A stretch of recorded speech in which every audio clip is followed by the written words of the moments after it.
नमस्कार, सत श्री अकाल, राम राम सा, खंबा गणी वणक्कम। आप सभी का ऑल्टरनेट मीडिया में फिर से स्वागत है। हमारे साथ फिर से जुड़े हुए हैं पवनीत सिंह। आप सभी ने हमारा पहला एपिसोड देखा था पिछली बार जब हमने बात की थी हाफिज सईद और उनसे रिलेटेड मैटर की। बट आज का मुद्दा बहुत अलग है और क्योंकि बहुत सारे लोग डेली नए जुड़ रहे हैं इसलिए I would again like to introduce Pavneet Singh. Pavneet who is a writer of how many 17 books. He teaches UPSC student. मुझे 17 बुक्स देख के ना पवनीत भाई कुछ होता है कि 17 बुक्स लिखी है वो भी आपने इतनी कम उम्र में। And Mhm. he's very well connected when he is very well informed when it comes to intelligence because of lot of reasons. And इनका जो अपना YouTube चैनल है उस पे क्या बोलूँ मैं, मजे मजे में बैठ जाते हैं कभी कभी कि चलो आज तो थोड़ा सा ज्ञान बांटना है। Otherwise that is not his first profession, that's is just what you से स्टॉप बाय कभी कभार. So Pavneet bhai, a very warm welcome on the show, and Thank you thank you once so much again, for joining Gayatri ji. from your busy हाँ जी, schedule, and I really appreciate that. आज का जो मुद्दा है that is 370 Kashmir and China. जी, over to you. तो गायत्री जी thank you, आपने मौका दोबारा से दिया। और जब हम बात करते हैं, बहुत सारा एक डिबेट हमारे इंडिया की सोसाइटी में आज की डेट में ये चल रहा है कि कश्मीर में 370 जो अनुच्छेद था हमने उसको हटाया, और उसके बाद आज की डेट में आप देखते हैं कि सुप्रीम कोर्ट में भी एक अलग प्रकार की लड़ाई चल रही है कि वहाँ पर कई लॉयर्स जो हैं वो लगे हुए हैं कि भाई इसको अंडू करवाया जाए। देखिए, उनका मेन आर्ग्यूमेंट ये नहीं है कि कश्मीर को यूनियन टेरिटरी क्यों बना दिया गया स्टेट से लेके। उनका ऑब्जेक्टिव ये है कि कश्मीर में स्टेटस को डिस्टर्ब किया क्यों गया। तो जो रियल ऑब्जेक्टिव है वो बेसिकली बताया नहीं जा रहा है। अब सबसे बड़ा सवाल ये उठता है यहाँ पर कि कश्मीर के केस में जब हम बात करते हैं चाइना की और पाकिस्तान की, तो जनरली जो लोगों के माइंड में एक परसेप्शन है वो ये है कि Kashmir has always been an area of interest for Pakistan, क्योंकि हम देखते हैं कि पाकिस्तान ने 1947-48 में एक जंग लड़ी कश्मीर को लेके, फिर 1965 में जंग लड़ी वो भी कश्मीर को लेके, 1971 में शुरुआत उसने कोशिश कश्मीर को लेके की थी लेकिन अपना भूगोल बदल बैठा और ईस्ट पाकिस्तान खो दिया। 1999 में कारगिल कॉन्फ्लिक्ट अगेन हैपेंड, वो भी जनरल परसेप्शन बैठ गया है कि भाई कश्मीर मीन्स कि भाई ट्रबल मेकर इज पाकिस्तान। पर मैं एक चीज ये बताना चाहता हूँ कि कश्मीर में trouble maker is not Pakistan any more, because Pakistan एक सैचुरेटेड स्टेट है। उसको दो चीजें समझ आ चुकी हैं। पहली चीज ये समझ आ चुकी है कि अगर हम कन्वेंशनली इंडिया के साथ एक मिलिट्री वॉर लड़ेंगे कश्मीर को लेके तो वो हारेंगे। वो 47 में हार चुके हैं, वो 65 में हार चुके हैं, 71 में हार चुके हैं। इसीलिए 1999 में पाकिस्तान ने एक एक्सपेरिमेंटेशन किया था कि उसने 1999 की लड़ाई में जिहादियों का प्रयोग करके आर्मी के साथ मिलाकर जो नॉर्दर्न लाइट इन्फेंट्री थी और उसमें जिहादी एलिमेंट्स को फ्यूज करके जो उसने लड़ाई लड़ी थी, उसकी वजह से उसको एक नया साहस मिला कि भाई मैं कश्मीर में जिहाद भी कर सकता हूँ। बट जो जिहाद कश्मीर का था उसको पूरा का पूरा डिसमेंटल किया गया, वो जिहाद की इंडस्ट्री तोड़ी गई इवेंचुअली।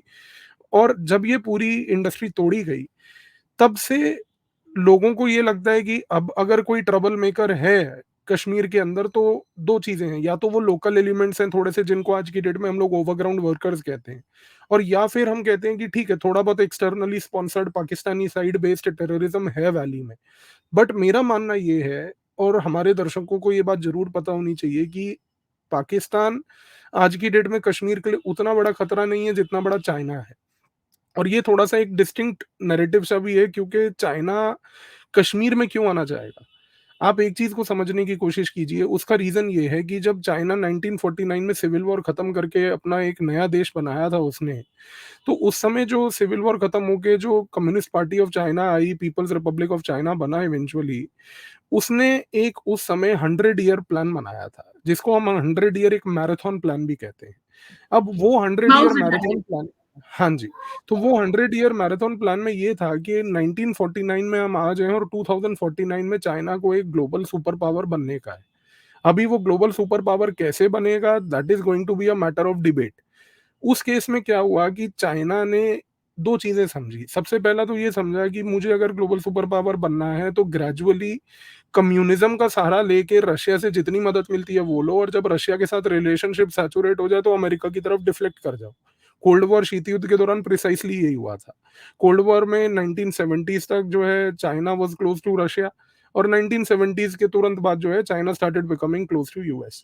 तो उसके अपने इंटरनल डिफरेंसेस हुए और उन डिफरेंसेस को वो एक्सप्लोर करके एक्सप्लॉइट नहीं कर पाया तो वो यूएस की तरफ शिफ्ट कर गया। अब सबसे बड़ी चीज़ ये है कि इस पूरे प्रोसेस में आप देखो कि चाइना का डिफ्लेक्शन चाहे कम्युनिज्म की तरफ हो, रशिया की तरफ हो या यूएस की तरफ हो, that doesn't matter, but what matters is what happened in 1962।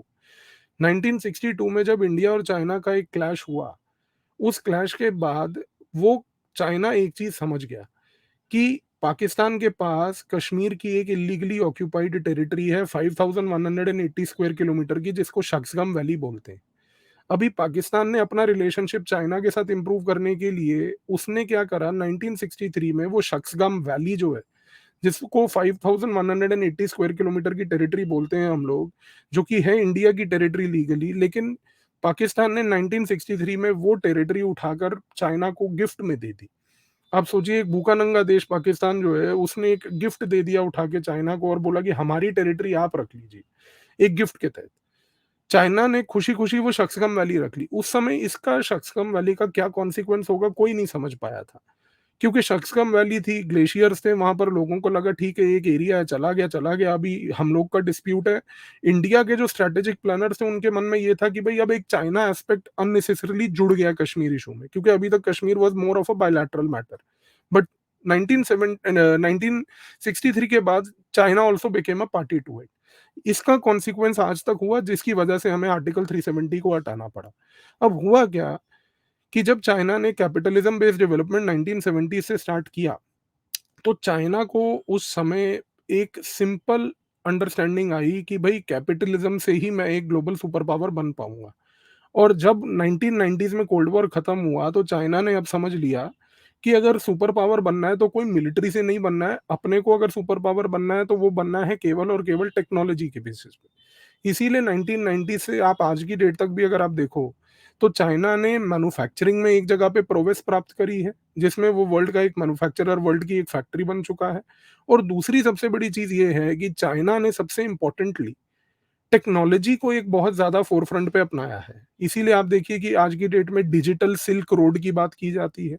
इसीलिए आप देखिए कि चाइना आज की डेट में हार्डवेयर और सॉफ्टवेयर दोनों में एक पायनियर इंडस्ट्री बन चुका है। अब हो क्या रहा है इस केस में कि चाइना आज की डेट में ये जानता है कि मुझे माइक्रोचिप्स बनाने हैं, क्योंकि वर्ल्ड का फ्यूचर इज़ माइक्रोचिप्स। और अगर माइक्रोचिप्स का सुपर मैन्युफैक्चरर चाइना बन जाता है, तो इस केस में ये बात तय है कि चाइना अगर सुपर पावर बनेगा और माइक्रोचिप्स का सुपर पावर बनेगा, तो वो माइक्रोचिप के ट्रेड को डोमिनेट कर पाएगा। और आज के वो डेट में कोई कंट्री ऐसी वर्ल्ड में नहीं है जो बेसिकली ये नहीं चाहती है कि भाई हमारे को माइक्रोचिप्स का प्रयोग ना हो। हम बात इंडिया में भी मेक इन इंडिया की करते हैं हम, लेकिन मेक इन इंडिया के बाद भी जो है माइक्रोचिप्स को मैन्युफैक्चर करने में अभी भी काफी पीछे हैं। तो चाइना ने ये गेम समझ लिया है। अब प्रॉब्लम क्या है? सबसे बड़ी प्रॉब्लम ये है कि एक माइक्रोचिप जो होती है, उसको बनाने के लिए एक 30 सेंटीमीटर का जो सिलिकॉन वेफर होता है, उसको बेसिकली बनाने के लिए आपको 2 सबसे बड़े मेन इंग्रीडिएंट्स की रिक्वायरमेंट होती है, जिसमें से एक होता है सैंड और दूसरा बेसिकली होता है वाटर। वाटर बोले तो फ्रेश वाटर। अब एक 30 सेंटीमीटर के सिलिकॉन वेफर को डिज़ाइन करने के लिए आज की डेट में 10,000 लीटर का फ्रेश वाटर का रिक्वायरमेंट है। अब चाइना ने जब से कैपिटलिज्म की बेसिस पे डेवलपमेंट किया है, उसके बाद क्या हुआ कि उसकी जितनी डोमेस्टिक रिवर्स थी वो सारी पोल्यूट हो गई। आप चाइना में येलो रिवर देखो, यांगसे रिवर देखो, कोई भी रिवर देखो, they are very polluted rivers today. तो China does not have fresh water from the rivers. Ocean का वाटर वो प्रयोग नहीं कर सकता है। तो चाइना नीड्स फ्रेश वाटर। अब चाइना को ये बात मालूम है कि भाई फ्रेश वाटर अगर आएगा तो वो कहाँ से आएगा? वो आएगा कश्मीर से। इसी रीजन से अब आप समझिए कि चाइना का जो ग्लोबल सुपर पावर एम्बिशन है, उस सुपर पावर एम्बिशन को अचीव करने के लिए China has understood that the importance of Kashmir is very much crucial for me. इसीलिए चाइना और पाकिस्तान की दोस्ती जो है, चाइना खुद बोलता है कि it is sweeter than honey. मतलब this is the language that they use, that our relationship with Pakistan is sweeter than honey. तो वो इस प्रकार से मक्खनबाजी कर रहा है पाकिस्तान की, क्योंकि उसको ये बात पता है कि पाकिस्तान ने एक पूरी इंडस्ट्री कश्मीर में बना के रखी हुई है, उसके अपने ओवरग्राउंड वर्कर्स हैं, उसकी खुद की एक टेररिज्म इंडस्ट्री चल रही थी वहां पर एक टाइम पे। कश्मीर के अंदर जितने भी एसेट्स थे पाकिस्तान के, वो बड़े एक्टिव थे, जो कश्मीर में पाकिस्तान के बेसिस पे चंद रुपए लेके जो है पत्थरबाजी करने में लगे हुए थे। जब पत्थरबाजी हमने 2010-11 तक रोकी, तो उसके बाद फिर वो डिजिटल पत्थरबाज आ गए वहां पे, तो वो डिजिटल पत्थरबाजी होने लगी सोशल मीडिया पे। तो पाकिस्तान का रिक्वायरमेंट कश्मीर में आज की डेट में कश्मीर के कॉन्टेक्स्ट के लिए चाइना के लिए बहुत इंपॉर्टेंट है। और दूसरी सबसे बड़ी बात, जो शक्सगम वैली के बारे में मैंने आपको बताया कि 1963 में 5180 स्क्वायर किलोमीटर का एरिया जो पाकिस्तान ने चाइना को गिफ्ट किया था, उस इलाके में 242 ग्लेशियर्स हैं। चाइना को एक बात मालूम है कि लॉन्ग रन में ग्लोबल वार्मिंग होगी। इसी रीजन से आप देखिए कि चाइना खुद आज की डेट में एक डिलिबरेट एक्ट के तहत किसी भी तरीके के ग्लोबल क्लाइमेट चेंज के अग्रीमेंट्स में अड़ंगा डालने के लिए लगा हुआ है, क्योंकि उसको ये बात पता है कि मैं कोई legally binding commitments global level पे नहीं लेना चाहता। इसीलिए वो वेस्ट वर्सेस ईस्ट का डिबेट चला देता है, डेवलपिंग वर्सेस डेवलप्ड कंट्री का डिबेट चला देता है। उसको सिर्फ वेट करना है कि कैसे शक्सगम वैली के अंदर के ये 242 ग्लेशियर्स एक बार मेल्ट करें, क्योंकि जैसे-जैसे वो ग्लेशियर्स मेल्ट होंगे, उस सारे ग्लेशियर्स के मेल्टेड पानी को वो चाइना इकट्ठा करेगा। दूसरी चीज़, अब आप देखिए कि चाइना और इंडिया के बीच में जो 1962 में बॉर्डर का एक कॉन्फ्लिक्ट हुआ, उस कॉन्फ्लिक्ट का एक सबसे बड़ा ट्रिगर पॉइंट था अक्साई चीन टकलामकान एरिया पूरा। अक्साई चीन टकलामकान डेजर्ट वाला जो इलाका है, वहाँ पर भरपूर मात्रा में सैंड है। चाइना आज की डेट में आप जो मर्ज़ी कर लीजिए, अक्साई चीन के इलाके को भारत के कभी होने नहीं देगा। क्योंकि वहाँ का जो टकलामकान डेजर्ट जो कि पूरा अक्साई चीन से होता हुआ, तिब्बत से होता हुआ जिनजियांग वाले इलाके तक, जिसको सिंकियांग पहले बोलते थे, उस पूरे इलाके में जो फैला हुआ है, वहाँ पर जो सैंड है वो चाइना को चाहिए। और दूसरा चाहिए फ्रेश वाटर जो आएगा वो ग्लेशियर से। तो चाइना का आप एक लॉन्ग रन में बिहेवियर ऑब्जर्व कीजिएगा कि it will never accept any legally binding commitments to reduce greenhouse gas emissions. It wants the greenhouse gas emissions to happen. वो चाहता है कि जितना पोल्यूशन हो उतनी जल्दी जो है, इसकी वजह से शक्सगाम वैली के ग्लेशियर्स मेल्ट करेंगे। और शक्सगाम वैली के जब ग्लेशियर्स मेल्ट करेंगे, टकलामकान डेजर्ट का जो सैंड होगा, इन दोनों के फ्यूजन से चाइना एक 30 सेंटीमीटर का सिलिकॉन वेफर बनाएगा, जिसको बनाने के लिए उसको चाहिए 10,000 लीटर फ्रेश पानी। इसी रीजन से अब आप देखिए कि हुआ क्या है कि चाइना ने जिनजियांग में, जिस इलाके के बारे में चाइना बड़ा हमेशा से अग्रेसिव रहता है ये कह के कि वहां पर जितने मर्जी ह्यूमन राइट वायलेशंस वो करे, उसको किसी इन्वेस्टिगेशन का पार्ट बनने नहीं देता है। उसके दो कारण है।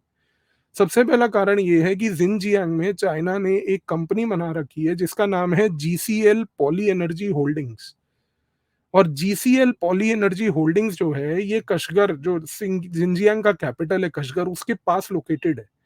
ये जो कंपनी है जीसीएल पॉली एनर्जी होल्डिंग्स, इसके अंदर एक सब कंपनी है, एक छोटी कंपनी है, क्योंकि जीसीएल पॉली एनर्जी होल्डिंग्स तो एक बड़ा एक ग्रुप है। उस ग्रुप की एक सब्सिडरी आप कह लीजिए, एक छोटी कंपनी है जिसका नाम है एमटी पॉलीसिलिकॉन। और ये एमटी पॉलीसिलिकॉन जो है, ये आज की डेट में सिलिकॉन वेफर्स बना रहा है people's liberation of army China के बैकिंग से। और इनफैक्ट जो जीसीएल पॉली एनर्जी होल्डिंग्स भी है, इसको भी पूरा का पूरा बैक कर रखा है people's liberation of army China ने। अच्छा, चाइना ने ये खेल सिर्फ यहाँ नहीं खेला है। देखिए, चाइना एक बड़ा डिसेप्टिव सा पावर है। चाइना ने एक गेम और खेला है। चाइना ने एक फंड बनाया है। इस फंड का नाम है national integrated circuit industry trust fund. अब ये जो national integrated circuit industry trust fund है, चाइना ने उसको एक रूप दिया है कि भाई देखिए, ये एक प्राइवेट सेक्टर का फंड है। और ये कह रहा है कि भाई बाहर की कंट्रीज जितनी भी हैं वर्ल्ड की, वो आके इस फंड में इन्वेस्ट करो। इसमें अगर आप इन्वेस्ट करोगे तो ये फंड का पैसा टेक्नोलॉजिकल रेवोल्यूशन के लिए आएगा। लेकिन ये बात चाइना नहीं बताता है कि भाई इस फंड को पूरा माइक्रो मैनेज कर रहे हैं, जो बोर्ड ऑफ डायरेक्टर्स हैं वो सारे पीपल लिबरेशन ऑफ आर्मी के ऑफिसर्स हैं। मिनिस्ट्री ऑफ स्टेट सिक्योरिटी जो चाइना की इंटेलिजेंस एजेंसी है, उसके एजेंट्स हैं। अब हो क्या रहा है कि कंट्रीज वर्ल्ड वाइड जो हैं, अमेरिका हो गया, ब्रिटेन हो गया, ऑस्ट्रेलिया एक पॉइंट पे था जब तक उनके रिलेशन चाइना से अच्छे थे, इन सारे लोगों ने इस national integrated circuit industry trust fund में पैसा लगा रखा है। अमेरिकन एंटरप्रेन्योर्स ने पैसा लगा रखा है। अब क्या हो रहा है कि ये जो national integrated circuit industry trust fund है, इसका सारा पैसा चैनलाइज करके जाता है जीसीएल पॉली एनर्जी होल्डिंग्स को। जीसीएल पॉली एनर्जी होल्डिंग से ये पैसा डाइवर्ट करके दिया जाता है एमटी पॉलीसिलिकॉन को।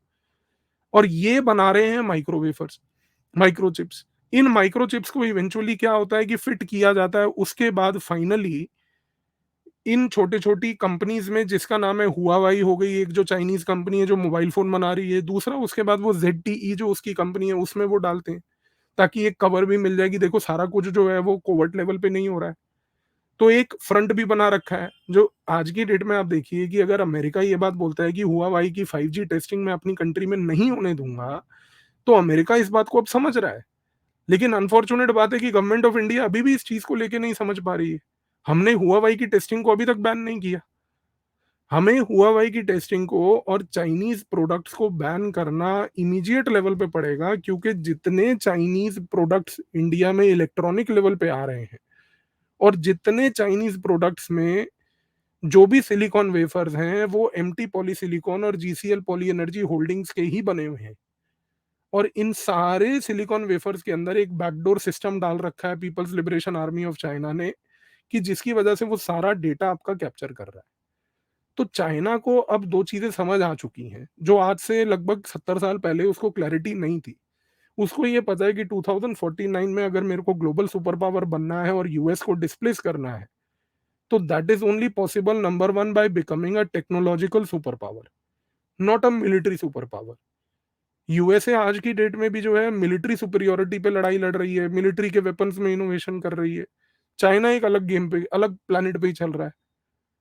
तो यहाँ पर हमें ये चीज़ समझनी ज़रूरी है। अब देखिए यहाँ पर प्रॉब्लम क्या होती है कि अगर गवर्नमेंट ऑफ इंडिया कभी ये बात बोल दे कि हम चाइनीज़ प्रोडक्ट्स पे बैन लगाएँगे, तो हमारे यहाँ पर एक पूरा वर्ग जो है ना वो इकट्ठा होके हल्ला-गुल्ला शुरू कर देता है कि भई नहीं-नहीं चाइना से प्रोडक्ट बैन कर रहे हो, आप ये क्यों कर रहे हो? अब गवर्नमेंट ऑफ इंडिया ने 2 महीने पहले भी नोटिफ़िकेशन निकाला था कि भई चाइना के प्रोडक्ट्स बैन होंगे और उसका सिक्योरिटी कंसर्न है। लेकिन प्रॉब्लम क्या है ना, हमारे यहाँ पर लोगों को मानसिक तौर पे उतनी समझ नहीं है।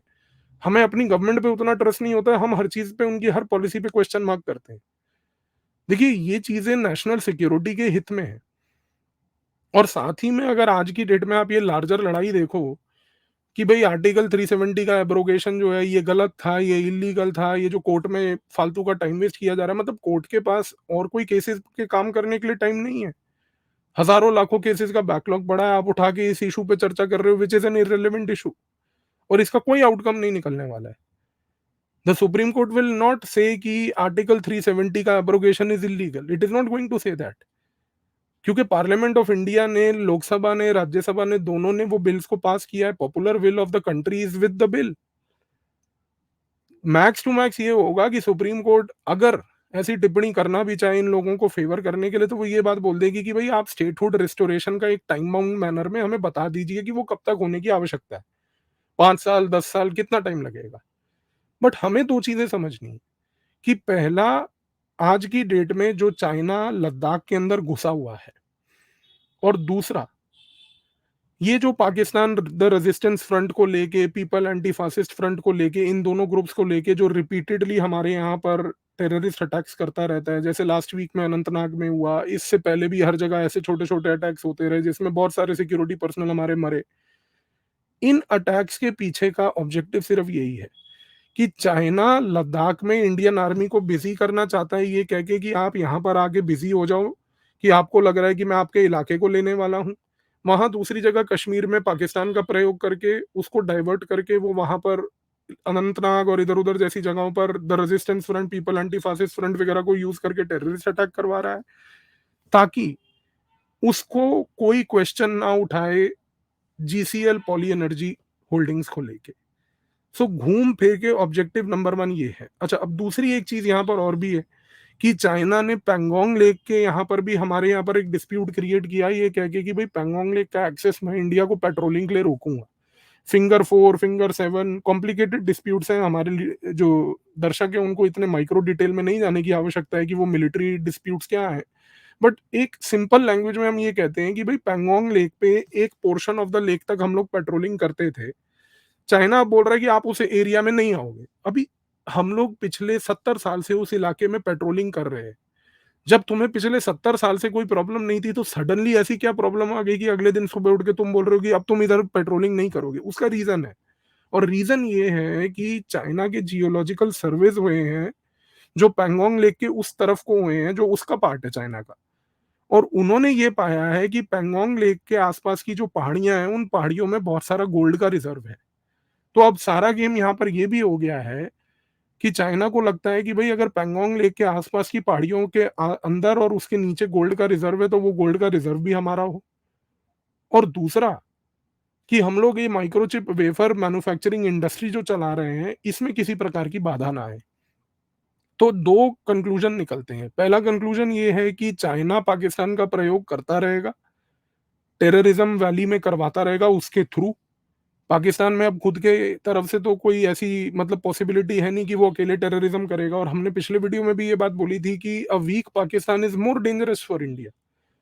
एक कमज़ोर पाकिस्तान इसलिए डेंजरस है इंडिया के लिए क्योंकि जितना पाकिस्तान कमज़ोर होगा, वो उतना ही चाइना पे निर्भर होगा और चाइना उतना ही उसका प्रयोग भारत के खिलाफ करेगा।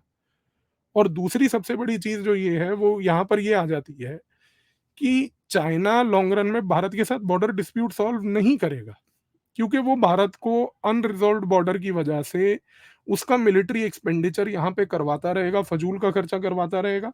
और इस फ़जूल के खर्चे की वजह से इवेंचुअली ये होगा कि चाइना जितना भारत का रिसोर्स डाइवर्जन करेगा इन बॉर्डर इश्यूज को लेके, उतना ही भारत का ग्रोथ लिमिट होगा और चाइना के खुद के इंटरेस्ट पूरे होते रहेंगे।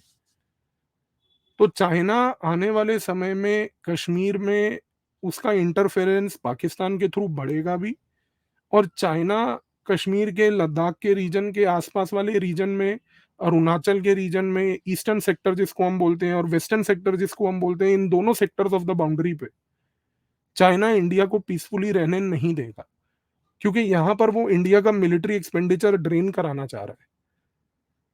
और पाकिस्तान का प्रयोग करके ये जो नए-नए अजीब प्रकार के संगठन बना रखे हैं उसने, the resistance front, people anti fascist front, इन जैसे संगठनों का नाम लेके वो इंडिया को रीजनली बेसिकली बॉक डाउन करना चाहता है, ताकि इमर्ज करके इंडिया एक मिडल लेवल या ग्लोबल लेवल का सुपर पावर ना बने।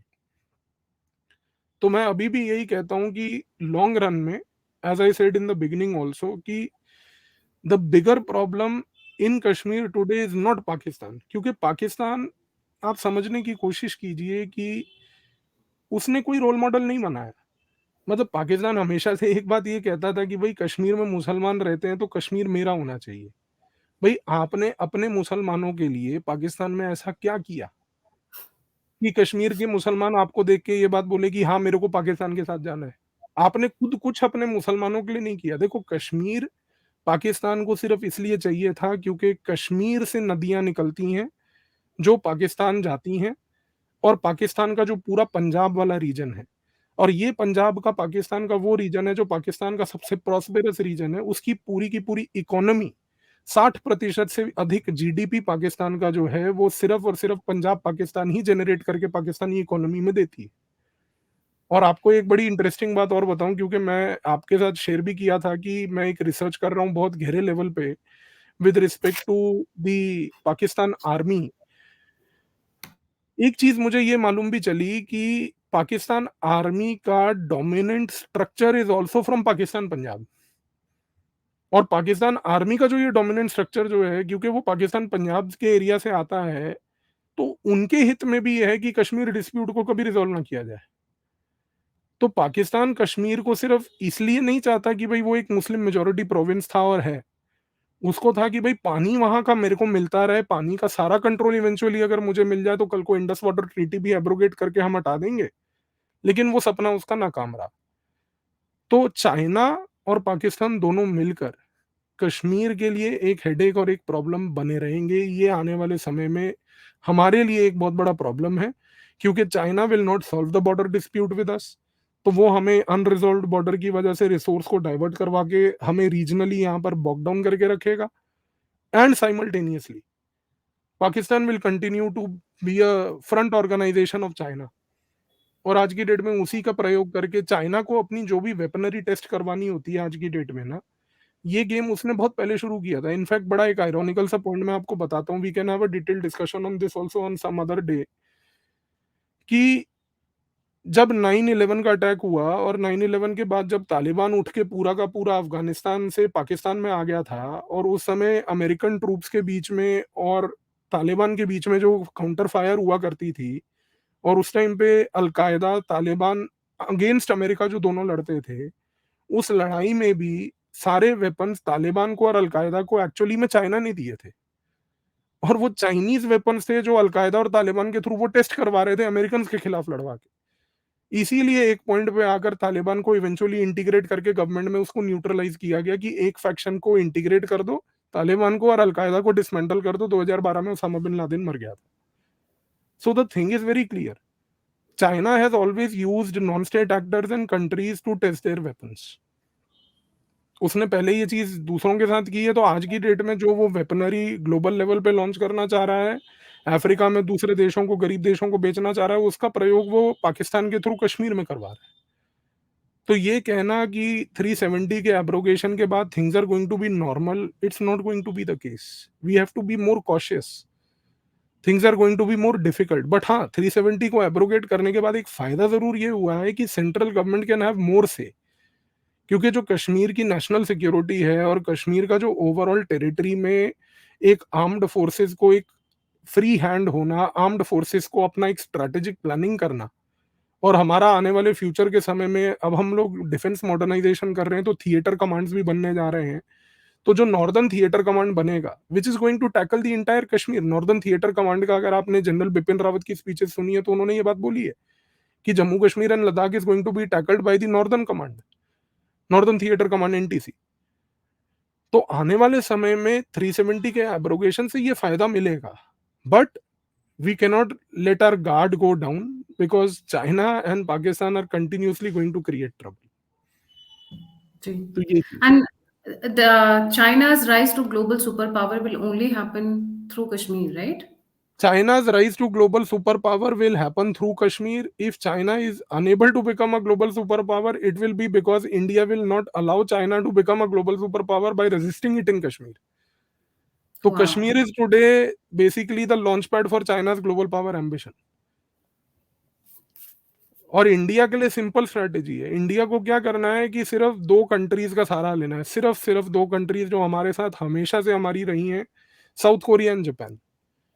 साउथ कोरियंस एंड जापानीज का फायदा उठाओ, उनके साथ एंगेज करो, बॉर्डर इंफ्रास्ट्रक्चर बनाओ, कश्मीर में इंडस वाटर ट्रीटी का पानी का फुल यूटिलाइजेशन करो, और चाइना के इस एम्बिशन को मटीरियलाइज ही मत होने दो। और जान पूछ के मैंने ये 2 कंट्रीज का नाम लिया, साउथ कोरिया और जापान, क्योंकि चाइना इन दोनों कंट्री से जलती बहुत है। आप तो अगर आप इसमें थोड़ा चाइना और एलैबोरेट करना चाहेंगे, why only these 2 countries, why not other all tell you countries? Very clearly ना, आप देखिए एक चीज को कि आप यूएस को क्यों लाएंगे यहाँ पे। यूएस एक स्वार्थी पावर है, वो आके बल्कि कश्मीर में और प्रोवोकेशन करेगा, यहाँ पे हुरियत जैसे लीडर्स को, इन जैसे अनशन लोगों को प्रोवोक करके उनसे और वायलेंस करवाएगा। ब्रिटेन को लाने का कोई लॉजिक बनता नहीं, Britain is anyway not interested in Kashmir today. So who is interested? Number 1, India wants only those powers जो आज की डेट में चाइना को इरिटेट कर पाए, और चाइना को इरिटेट कर पाए वो भी एक इकोनॉमिक लेवल पे। हम लाने को तो वियतनाम को भी ला सकते थे, बट वियतनाम अभी उस लेवल पे इकोनॉमिकली उतना पावरफुल नहीं है। लेकिन आप जापान को और साउथ कोरिया को देखिए कि ये 2 कंट्रीज हैं जिसका परपेचुअली चाइना के साथ एक इरिटेंट रिलेशनशिप है, और ये 2 कंट्रीज हैं जो परपेचुअली इंडिया के बहुत स्ट्रॉन्ग स्ट्रेटेजिक पार्टनर्स हैं। ये 2 कंट्रीज के अंदर सबसे बड़ी बात ये भी है कि they are technologically very advanced. हम जानबूझ के इसी रीजन से आप देखिए कि जापान को पूरे नॉर्थ ईस्ट का इंफ्रास्ट्रक्चर बनाने के लिए दे रहे हैं, क्योंकि जितना जापान नॉर्थ ईस्ट में जाएगा, इंफ्रास्ट्रक्चर बनाएगा, अरुणाचल में काम करेगा, उतना चाइना उससे और इरिटेट होगा। तो चाइना को भी ये बात समझ आनी चाहिए कि अगर आप पाकिस्तान का प्रयोग करके मुझे इरिटेट कर सकते हो, तो आप भी ये चीज याद रखो कि मैं भी आपको इरिटेट कर सकता हूँ। तो today south Korea and Japan are basically Israel for us. जो इजराइल अमेरिका के लिए है, वो हमारे लिए वो 2 देश हैं। तो ये 2 देश अगर जितना ज्यादा यहाँ पर आएंगे, उतना ज्यादा चाइना इन दोनों देशों का प्रेजेंस देख के और इरिटेट होगा। और चाइना को इरिटेट होना जरूरी है, क्योंकि उससे उसको ये मैसेज मिलेगा कि देखिए, this is tit for tat. You stop doing this in Pakistan, we stop doing it here. आप जितना पाकिस्तान को कोट करोगे, हम उतना चाइना के काउंटर करने के लिए और कंटेन करने के लिए जो है साउथ कोरिया और जापान का प्रयोग करेंगे। तो चाइना का ग्लोबल पावर एम्बिशन आज की डेट में पूरा का पूरा निर्भर है कश्मीर पे। अगर चाइना सुपर पावर बना, एक कमजोर भारत का एडवांटेज लेते हुए बनेगा। चाइना अगर सुपर पावर ना बना, तो वो इस केस में नहीं बनेगा बिकॉज ऑफ दिस ओनली कि कश्मीर में उसके एम्बिशंस पे हमने रोक लगाई है। तो ये चीज तय है। जी, बिल्कुल सही। And this is very interesting, क्योंकि बहुत लोगों को मतलब I think this is a news also कि वहाँ पर इतने सारे गोल्ड डिपॉज़िट्स हैं। वाओ! हाँ, दिस इज़ नॉट नोन। मतलब मैं खुद सरप्राइज़ हूँ कि मतलब पिछले 4 साल से जब से मैं न्यूज़पेपर्स में ऑब्ज़र्व कर रहा हूँ, ख़ास करके जब 2020 से ये क्लैश भी स्टार्ट हुआ इंडिया चाइना का लद्दाख में, तो न्यूज़पेपर के किसी आर्टिकल में एज़ ऑलवेज़ कभी ऐसी खबर छपी नहीं और मतलब बुक्स में भी मैंने देखा कि कोई इतनी ज़्यादा बुक्स भी नहीं आई कि जिसमें इस पर्टिकुलर एस्पेक्ट पे चर्चा की जाए। लेकिन जो क्लासिफाइड इंटेलिजेंस रिपोर्ट्स होती हैं, अगर आप उनको देखें, पढ़ें, तो उसमें ये चीज़ बहुत स्पष्ट तरीके से इंटेलिजेंस एस्टीमेट्स जो प्राइम मिनिस्टर तक पहुँचाए गए इंडिया में भी, वो यही थे कि द मेन रीज़न इज़ कि ये जो आपने अभी बीच में मैप भी दिखाया, वो उसमें ऑब्स्ट्रक्शन क्रिएट करने का मेन लॉजिक ये था गोल्ड डिपॉज़िट्स का। So it's a gold rush and it's a silicon rush. दोनों चीज़ों का है चाइना के केस में। Definitely. Definitely. Thank you so much, Pavneet bhai, for ji, ji. throwing light on this subject. It was really interesting. It's always nice to hear you because your point of view, क्योंकि अब आपने खुद ही बोला classified intelligence reports, so he gets a lot of reports for a lot of other reasons, and he's also into teaching. So you know the kind of things that he gets is out of the box, and I'm really proud to have him on my show. जाने से पहले पवनीत भाई का मैं जो channel है that I'll put in the description box and thank you ji, thank you so much. in the chat section so that everybody can visit and like, subscribe, and share his channel also. So with thank that, we like to wind up. जाने से जय हिंद, जय श्री राम, हर हर Mahadev. Thank you so much, thank Pavneet you, bhai. Thank you.